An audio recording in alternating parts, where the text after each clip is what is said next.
Olá, colegas psicólogos concurseiros, tudo bom? Espero que estejam gostando do nosso curso de Psicologia Jurídica. A gente vai retomar agora, como eu havia dito no vídeo anterior, a parte de Psicologia Jurídica focado nos aspectos de infância e juventude. Depois nós vamos trabalhar questões de direito de família, em seguida direito penal, psicologia do crime, criminoso, vitimologia, e por fim encerrar nas questões de violência, mediação, direitos humanos e questões mais específicas. Antes de começar, eu queria chamar a atenção de vocês para um aspecto que pode passar desapercebido, mas que eu já vi alguns alunos não atentarem para essa realidade, que é para o estudo de legislações desatualizadas. Pode parecer brincadeira, mas você se basear em aspectos, em leis que não estão atualizadas pode incorrer em erros básicos e gravíssimos nas questões de concurso. Também, como eu havia dito, essas nossas questões, elas, apesar de ser psicologia jurídica, mas muitas delas são questões literais das normas e das legislações vigentes. Então, cuidado quando forem estudar, para estudar por leis atualizadas. De antemão, eu recomendo o acesso ao site do Planalto, do Governo Federal, que automaticamente, quando uma lei ela é atualizada por uma outra, eles colocam essas atualizações no site. Então, quando você coloca Estatuto da Criança e do Adolescente, por exemplo, na internet, geralmente a primeira citação é no site do Governo Federal, do Planalto, como das outras leis que a gente vai se debruçar aqui no nosso curso. E aí eu aproveito para trazer algumas dicas de livros que são das legislações comentadas. O primeiro é esse aqui, Estatuto da Criança e do Adolescente Esquematizado, da Alessandra de Saldanha de Gama. Para vocês terem uma noção, a Alessandra ela é psicóloga. Ela é uma colega nossa e ela fez um estatuto comentado para vocês observarem a importância que tem a nossa profissão dentro da psicologia jurídica, está afinada com as legislações.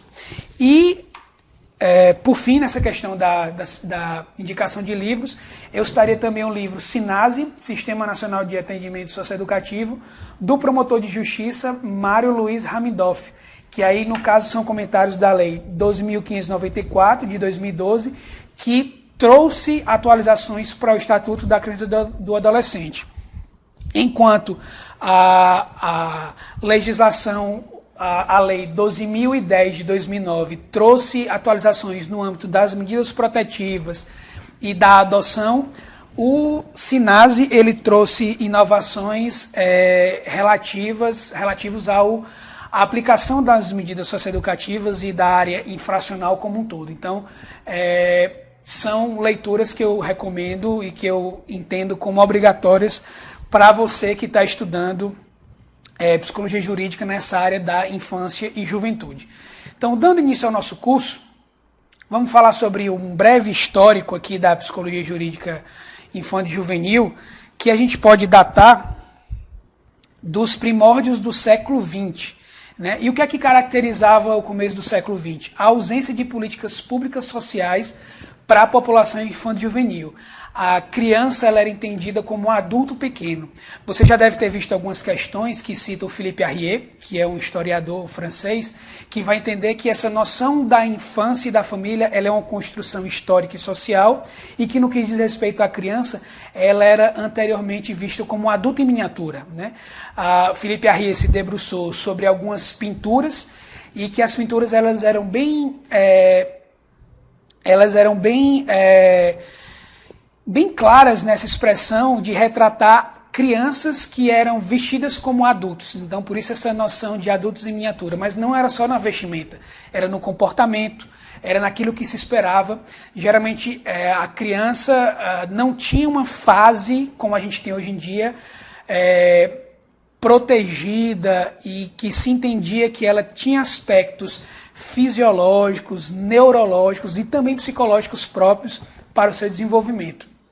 Então, uma das heranças dessa invenção da noção de infância é a ausência de políticas públicas específicas para esse público nos primórdios do século XX. No começo de 1900, da década do século passado, nós temos a Roda dos Expostos, que entrou em vigor em 1927. O que é a Roda dos Expostos? Alguns autores, como a Irene Rizzini, entendem que a Roda dos Expostos ela pode ser considerada, entre aspas, uma primeira política pública voltada ao público infanto juvenil, que eram rodas que ficavam nos mosteiros e nos conventos, que crianças que eram abandonadas poderiam ser colocadas para serem cuidadas pelas freiras e pelos monges. Geralmente eram crianças que eram resultados de relações extraconjugais, que pela impossibilidade do pai e da mãe assumir aquela criança, elas eram colocadas nessas rodas. E aí, obviamente, o grau de mortalidade infantil ou de moléstias, de doenças que essas crianças pegavam, eram altíssimas. A gente não pode entender uma estrutura dessa como uma política pública adequada. Em 1923, nós temos o primeiro juizado da criança e do adolescente, com o destaque da figura do juiz Melo Matos. Aí já em 27 nós temos o primeiro Código de Menores, que em decorrência do primeiro juizado ter sido presidido por esse juiz, também pode ser conhecido como Código Melo Matos. Nesse momento da história, a criança e adolescente ela era tida como um objeto do direito, né? Então, o direito, primeiro, ele era segregador, ele atuava apenas para crianças e adolescentes pobres, em situação de vulnerabilidade, negligenciados ou que cometiam ato infracional, né? E aí, por isso essa compreensão que era uma justiça menorista que entendia a criança e o adolescente como um objeto da sua prática. O menor, de um ou outro sexo, abandonado ou delinquente, vejam o que é que o Código vai trazer, que tiver menos de 10 anos de idade será submetido pela autoridade competente às medidas de assistência e proteção contidas neste Código. Aí eu quero destacar com vocês essas duas noções que vão ser muito marcantes dessa legislação dessa época, o abandonado e o delinquente. Esses são os dois grandes objetos desse período da história. A criança e adolescente abandonado, ou seja, que tem os seus direitos violados. Nessa época ainda não se tinha essa noção, ele era apenas um desvalido. E o delinquente, ou seja, aquele que está em conflito com as normas vigentes. Ainda historicamente nós temos que em 1942 se institui o Serviço de Assistência ao Menor, ainda com uma orientação bastante correcional, repressiva. Em 1964, vamos passar aqui,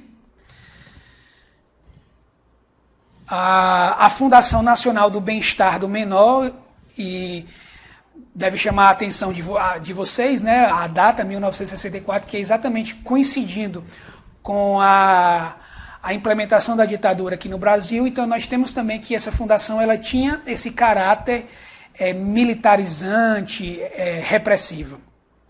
O Código de Menores ele foi reformulado em 1979, mas ainda nós estávamos sob a doutrina da situação irregular, né? A criança e adolescente ainda era objeto desse direito e predominava a atuação a partir da falha, daquilo que estava faltando na criança. Por isso a denominação situação irregular.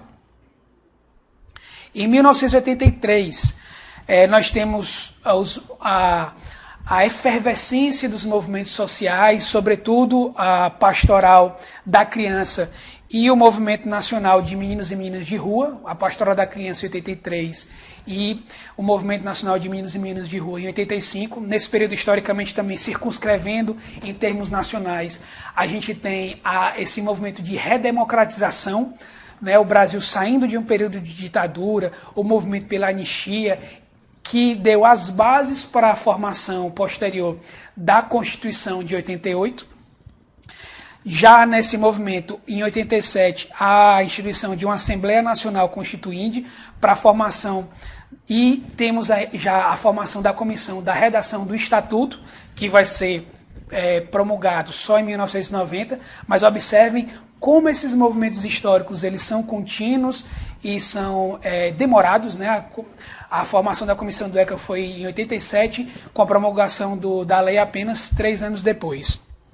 Mas antes disso, nós tivemos a Constituição Federativa do Brasil, em 88, a promulgação do Estatuto da Criança e do Adolescente, que é a Lei 8069 de 90, que pode ser considerada a normativa mais avançada do mundo em relação ao direito da população infanto-juvenil. Eu, particularmente, não vou entrar aqui em aspectos ideológicos das críticas que são feitas ao Estatuto da Criança e do Adolescente, porque não cai em concurso. Só adiantar que essa lei é sim uma grande inovação, que é sim uma grande contribuição para o sistema de garantias dos direitos da criança e do adolescente, e que grande parte dessas críticas são feitas ou por desconhecimento ou por entendimentos restritos da realidade nacional. Né? Críticas como se o Estatuto incentivasse a prática de atos infracionais, críticas do Estatuto como se ele fosse benevolente, fosse prende de direitos e carentes de deveres, elas são totalmente injustificadas e não tem raízes quando você vai analisar com profundidade a legislação e a aplicabilidade dessa legislação.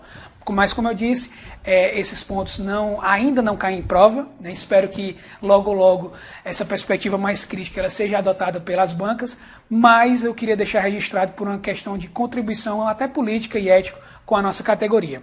E aí nós temos a mudança dessa doutrina da situação irregular para uma doutrina da proteção integral. Criança e adolescente não são mais vistos como objetos do direito, mas são vistos agora como sujeitos do direito, ou seja, sai de um caráter passivo para um caráter ativo.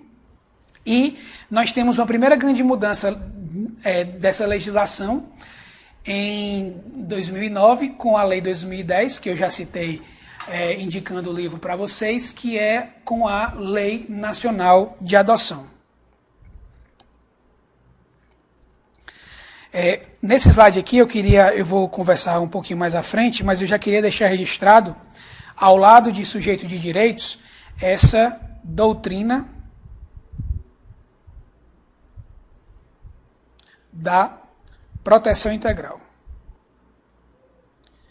que é exatamente essa concepção que não diferencia adolescente rico e pobre, preto e branco.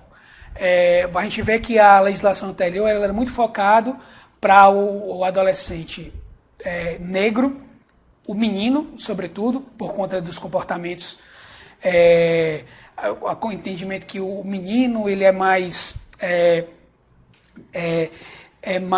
autor de infrações e, sobretudo, esse recorte de classe que era a criança e o adolescente pobre. Então, essa doutrina da proteção integral ela vai romper com esse estigma e essa concepção segmentada. Dando continuidade, também nós temos aí o conceito de criança e adolescente como sujeito de direitos, a doutrina da proteção integral, e outra contribuição dessa nova legislação é o entendimento que, para o Estatuto funcionar, ele tem que atuar em rede, como um sistema. Daí, o Sistema de Garantias de Direitos. A abreviatura, vocês podem ver nas provas esse SGD, se vocês verem, SGD é exatamente isso, Sistema de Garantia de Direitos, que é um conjunto articulado de pessoas e instituições em prol dos direitos infanto-juvenis. Anteriormente, no Código de Menores, o juiz ele era a autoridade máxima em relação à criança e adolescente. Então, ele aplicava as medidas assistenciais, ele decidia sobre a vida do adolescente, o adolescente não tinha direito à defesa. Então, nós tínhamos a figura do juiz totalitário. Com o Estatuto e o Sistema de Garantias de Direitos, a gente vai entender que essas prerrogativas elas são compartilhadas. Então, o adolescente ele tem direito à defesa, no caso da imputação de um ato infracional, a A política da assistência não mais é aplicada pelo judiciário, mas o executivo é que tem que entrar com essa retaguarda da assistência social ou das questões de saúde. O Ministério Público aí entra como um fiscal da lei para saber se essas determinações legais estão sendo realmente implementadas, ou seja, uma grande malha se articula para efetivar e controlar direitos. Porém, para dar uma maior maior fluidez a esse sistema, o próprio sistema ele se subdivide em 3 eixos. Quais seriam esses 3 eixos? Vocês podem ver aí abaixo. O eixo de promoção de direitos, o eixo de controle social e o eixo de defesa. O que seria cada um deles? O eixo de promoção de direitos é composto pelos programas e serviços voltados à população infanto-juvenil. Ou seja, é a unidade de internação em semi-liberdade,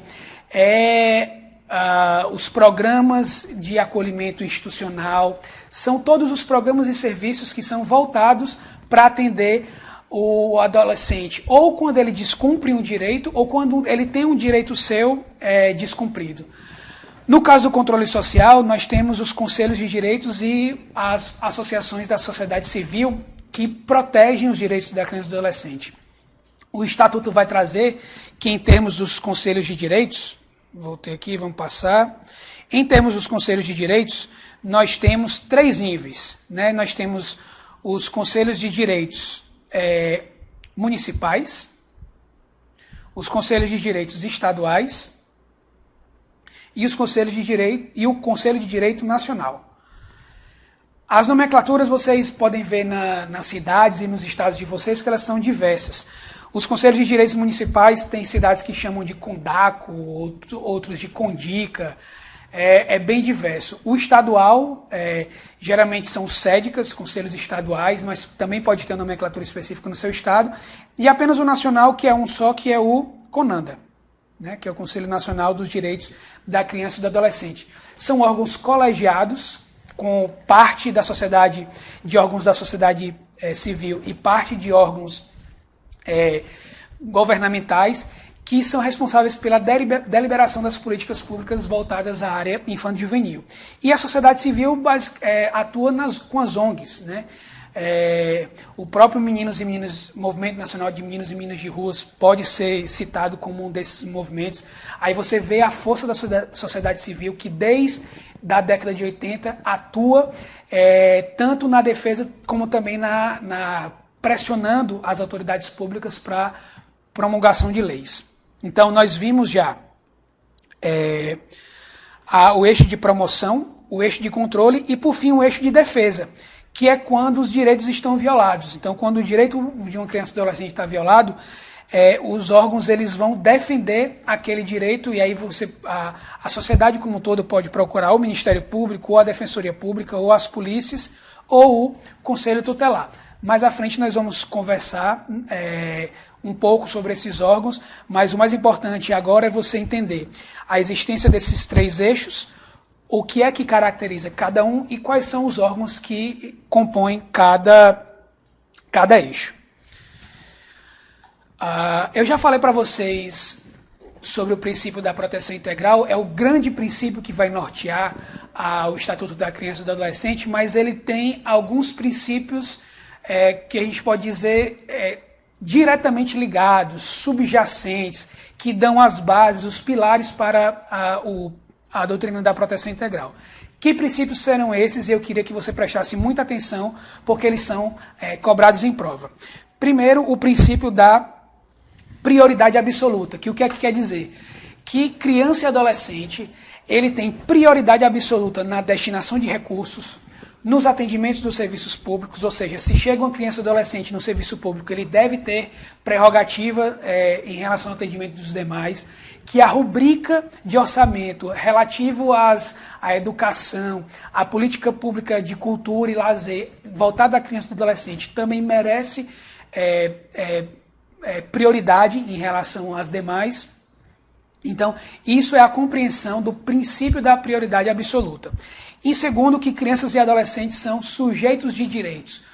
Vocês devem lembrar que, para a doutrina da situação irregular, criança e adolescente era objeto de direito. Agora, criança e adolescente tem que ser visto como sujeito, ou seja, como tendo voz ativa. Isso tem algumas repercussões bem claras no âmbito da psicologia, que é a necessidade da gente escutar a criança ou adolescente, obviamente respeitado a sua condição de desenvolvimento, mas que ele precisa ser escutado, precisa ter voz, e essa voz não precisa ser só escutada, mas ela precisa ser, sobretudo, considerada. E o terceiro princípio que eu queria tratar com vocês é de crianças e adolescentes em condição peculiar de desenvolvimento. E aí a gente vê que a lei ela traz uma ideia que é muito herdeira da psicologia, né? Essa noção que antigamente, lá quando o Philippe Arrier vai dizer que criança e adolescente era entendido como adulto em miniatura e que não tinha essa distinção muito clara entre crianças e adultos, agora a psicologia contribui, dentre outras disciplinas, como a pedagogia e a medicina, mas a psicologia também, de entender que existem peculiaridades no desenvolvimento da criança e do adolescente que precisam ser consideradas. E aí trazer para vocês o artigo 222 da Constituição Federal, que é esse artigo que deu as bases para todo o entendimento que se tem no Estatuto da Criança e do Adolescente, que vai dizer: é dever da família, da sociedade e do Estado assegurar à criança, à adolescente e ao jovem. Atentem para esse termo jovem, isso foi uma emenda constitucional, esse termo não está previsto desde o começo da Constituição, né? Foi um entendimento que não é só a criança e o adolescente. Criança é aquela faixa etária de 0 a 12 anos incompletos, adolescente de 12 anos completos a 18 anos incompletos, e jovem é uma faixa etária que se estende um pouco mais depois da adolescência. Então isso foi uma entrada. Então atentem, cuidado para não estudarem por constituições defasadas. Então é dever da família, da sociedade e do Estado assegurar à criança, ao adolescente e ao jovem com prioridade absoluta o direito à vida, saúde, alimentação, educação, lazer, profissionalização, cultura, dignidade, respeito, liberdade, convivência familiar e comunitária, além de colocá-los a salvo de toda forma de negligência, discriminação, exploração, violência, crueldade e opressão. Aí esse artigo da Constituição, ele tem muitos conceitos, mas eu quero destacar com vocês os que são importantes para a gente em termos de prova, como por exemplo a noção que é dever da família, da sociedade e do Estado, dos três ao mesmo tempo. A gente costuma pensar que as legislações elas têm apenas o Estado que tem a obrigação de cumprir, mas não. É o tripé, família, sociedade e Estado, que deve assegurar a criança, o adolescente e ao jovem. Aí veja onde é que está esse princípio da prioridade absoluta, na própria Constituição, e aí todo um rol de direitos que devem ser preservados. Eu vou marcar aqui para vocês os direitos, né? Isso aqui que está em vermelho são os direitos que merecem ser preservados, e eu vou destacar aqui em preto aquilo que der que as situações das quais crianças e adolescentes merecem ser protegidos, que é toda forma de negligência, discriminação, violência, crueldade e opressão. O Estatuto da Criança e do Adolescente, agora já falando sobre a lei mesmo, a gente se debruçando um pouco sobre os principais artigos, ela define criança e adolescente, como eu já adiantei um pouco no slide anterior. Criança como pessoa de 12 anos até 12 anos incompletos, ou seja, do nascimento até 12 anos incompletos. Aí você pode perguntar, mas Paulo, o que é 12 anos incompletos? Só para você saber, quando se tem 11 anos, 11 meses e 29 dias, tá bom? Então, 12 anos completos é exatamente o dia que, no caso não é mais uma criança, conceitualmente, que o adolescente pode ser considerado como tal. E adolescente, a pessoa entre 12 anos até 18 anos de idade. No caso, 18 anos incompletos. Então, até ele fazer 17 anos, 11 meses e 29 dias. O dia que ele completa 18 anos, ele já pode ser considerado para a legislação adultos. Então, vocês podem acrescentar aí, no slide, 18 anos incompletos. Tá bom? Incompletos.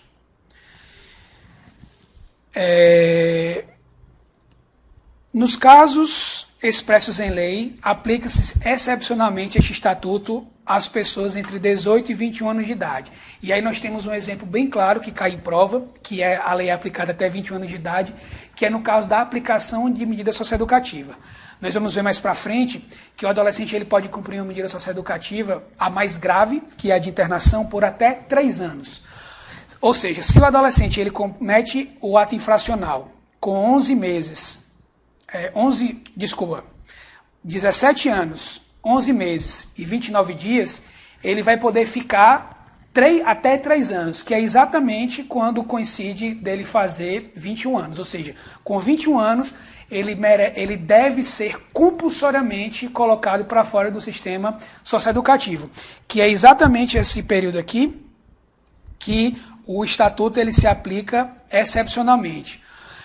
Algumas questões eu não vou trabalhar com vocês porque é basicamente a letra da lei, né? E aí eu vou recomendar apenas a leitura atenta do estatuto. Por exemplo, do artigo 3, que vai prever o gozo dos direitos fundamentais, o artigo 4, que vai falar sobre a proteção integral à criança e adolescente, o artigo 5º, que punição na forma da lei para atentado aos direitos fundamentais por ação ou omissão.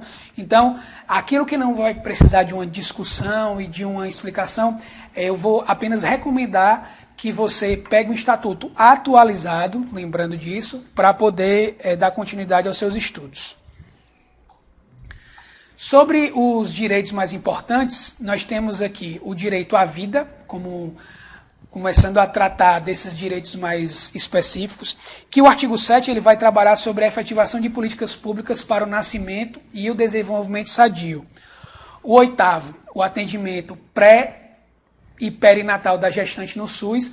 Vocês vão ver, a gente vai resolver algumas questões, como essa questão do atendimento do artigo 8, ela cai em prova.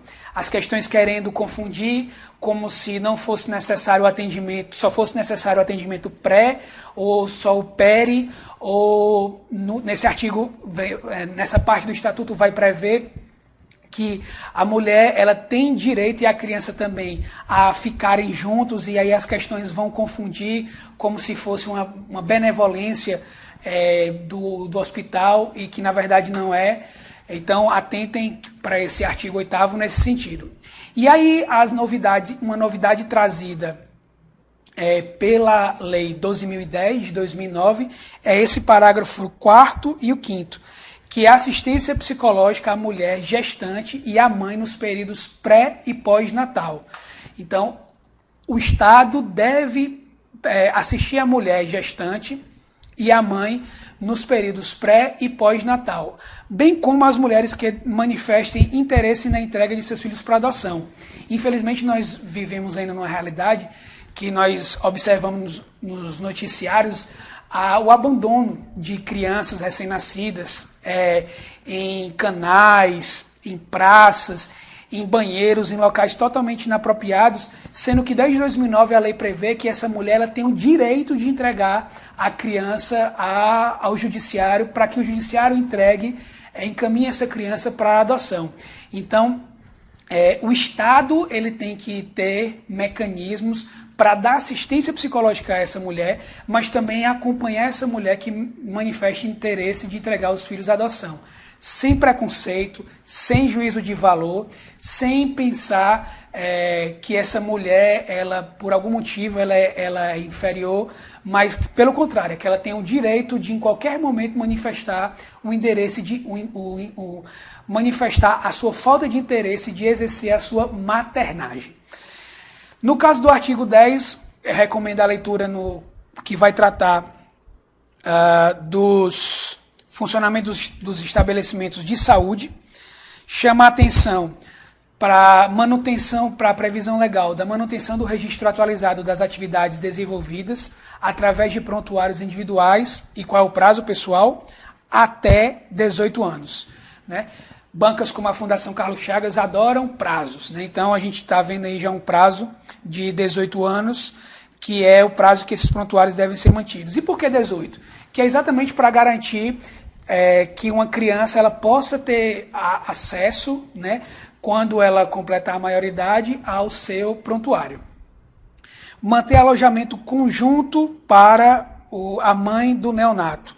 Isso, como eu disse, não é uma benesse, uma benevolência do hospital. Isso é um direito, né? O alojamento conjunto da mãe e do neonato.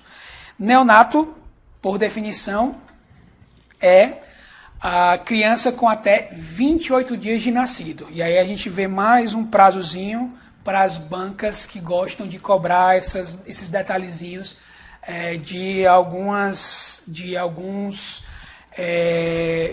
números, de algumas questões que são quantificáveis. Ainda sobre a questão do direito à saúde, para a gente fechar esse ponto, a gente pode, no artigo 12, vai estar prevista a permanência em tempo integral dos pais e responsáveis no caso de internação. Então, uma vez uma criança ou adolescente internado, é seu direito ter um pai ou responsável em tempo integral, dando assistência e prestando os devidos cuidados. O artigo 13 vai trazer os casos de suspeita ou maus tratos contra crianças e adolescentes serão obrigatoriamente comunicados ao Conselho Tutelar, e aí as questões vão brincar, né, entre aspas, vão querer nos enganar, colocando que é opcional, que em alguns casos, e aí a legislação vai trazer que é obrigatoriamente. E também outra forma das bancas quererem nos enganar é dizendo que é comunicar ao Ministério Público, à Defensoria Pública, à Vara da Infância, mas a lei vai trazer que é ao Conselho Tutelar. E o parágrafo único, também uma grande inovação trazida pela Lei 2010, que as gestantes ou mães que manifestem interesse em entregar seus filhos para adoção serão obrigatoriamente encaminhadas para a Justiça da Infância e Juventude. A rede de proteção, né, que inclui Conselho Tutelar, Defensoria Pública, os postos de saúde, as escolas, as maternidades, o próprio Ministério Público, todos esses podem ser portas de entrada para essa mulher que manifesta interesse de entregar a criança em adoção. Mas todos esses órgãos vão direcionar essa mulher que manifesta interesse de entregar a criança ao Poder Judiciário, que, como eu disse, vai fazer o atendimento a essa mulher,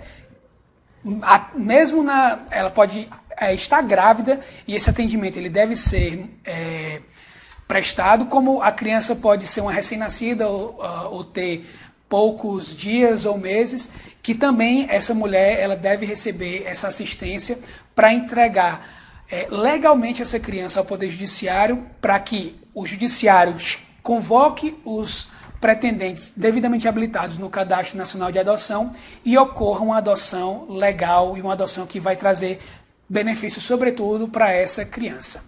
Então, encerrada essa parte, a gente termina a parte dos direitos relacionados à saúde.